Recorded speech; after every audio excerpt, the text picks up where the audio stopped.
This channel is supported by Truefire. Truefire is an online library of lessons from some of my favourite players. There's thousands of lessons on there. You can use the promo code JNC40 to get 40% off of any of their courses. So, the way this video came about, like most ideas I've had, I was going for a wee at Ronnie Scott's, and I kind of thought to myself, if I changed every single pedal on my pedal board, would I still sound pretty much the same? So that was kind of what I wanted to do, and I decided what I would just do is actually use like a section of this board, which is 5-watt well plus pedal, which is like a mild boost, and then the ODR1, which is doing my main gain, and then delay here. So the sorts of things that I would use for gain staging, and just see what the results were.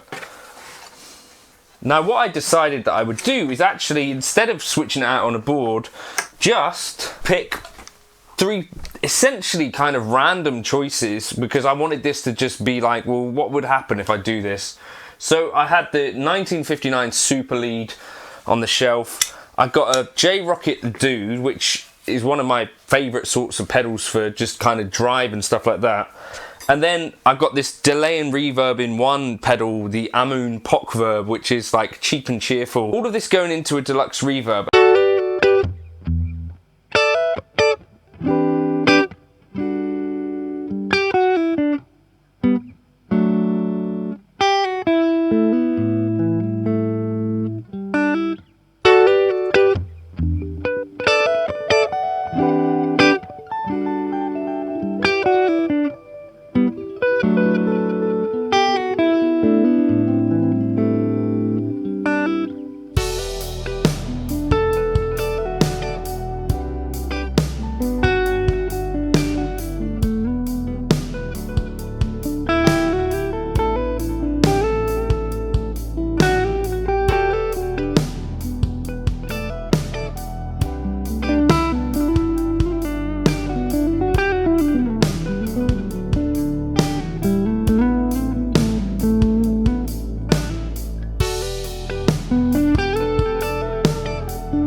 Now, what I found is, and let me know how you feel about what has just happened here, that essentially, for everything changing, it almost sounds like nothing has changed.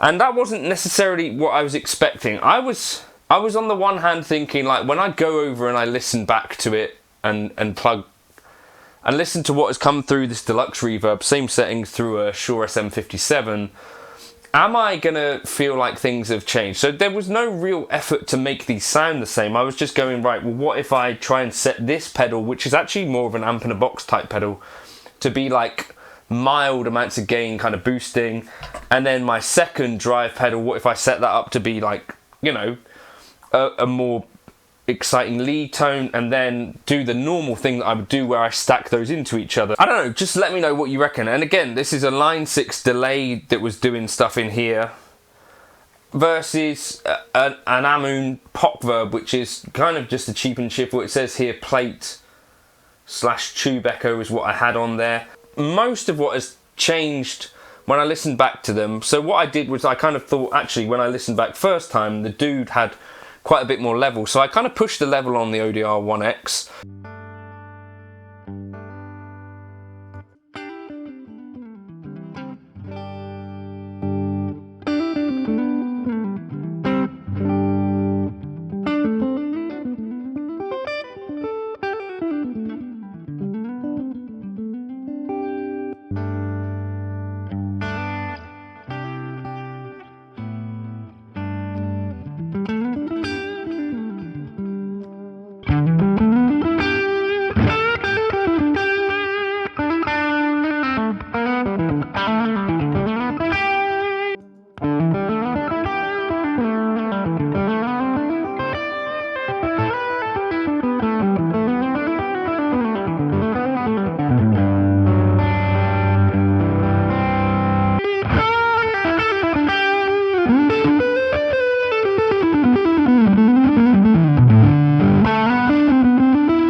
And then it was much more like, well, okay, that basically sounds like how I want to sound. And this is the kind of tricky thing, because people will ask me, you know, what pedals should I get to do the sorts of things that sound like you or whatever. And, you know, two different choices of pedals that yield comparatively small kind of differences. Now, I put most of these differences down to EQ, which is really the argument here that I guess I'm concluding that with a Boss EQ pedal on your board and a couple of gain stages, you can probably get, in terms of drive, pretty much anything you want going on. And then delay and reverb and that sort of stuff, similarly, again, like if it's delay and you're hearing loads of it, it's probably too much delay, reverb, this sort of thing. So it's kind of a bit of a thing where I don't know really what the conclusion was.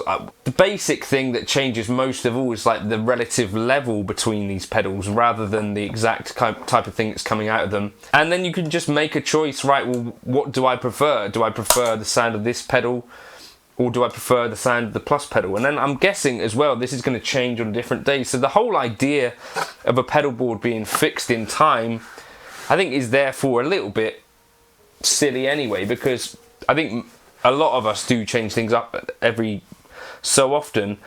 So that was kind of a bit of a weird experiment that I had the idea of. Most boards that I would put together are going to end up sounding pretty much the same if I'm doing the same kind of things with them, which I didn't need to make a video to come to that conclusion, did I? But in any case, so what we should really be thinking about with pedal boards, I think more than it being a tonal thing, is maybe how practical is it, how comfortable is it making you feel, how quickly can you switch between your tones and get the sounds that you need for the gig.